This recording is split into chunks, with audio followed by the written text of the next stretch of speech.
Qizlar, bugun sizlarga terlashga qarshi bo'lgan top 3 ta produktni obzor qilib beraman. 3-o'rinda koreyskiy shu antiperspirant juda ham kuchli terlash va hidlanishlarni yaxshilab beradi.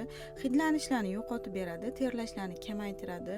Ayniqsa mana shunaqa issiq kunlarda, yoz kunlarida bemalol ishlatsanglar bo'ladi.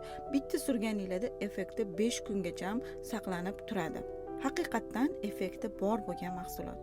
Ikkinchisi amerikanskiy dry antiperspiranti. Bu ham terlashlarni blok qiladi, hidlanishlarni kamaytiradi, ham teriga ham bezarar. Bemalol buni ham 5 kunda bir ishlatsanglar bo'ladi. Har xil неприятный запахlar, terlashlar kamayishni boshlaydi.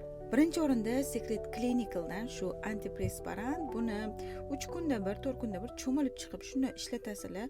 Hidlanish, terlashlarni zo'r qilib kamaytirib beradi. Yoz kunlariga juda ham zo'r, teriga ham bezarar. Maza qilib ishlatasizlar, hidi ham juda ham приятный bo'ladi. Shunaqa effekti bor yaxshi mahsulotlarni Aisham Cosmetics'dan topsanglar bo'ladi.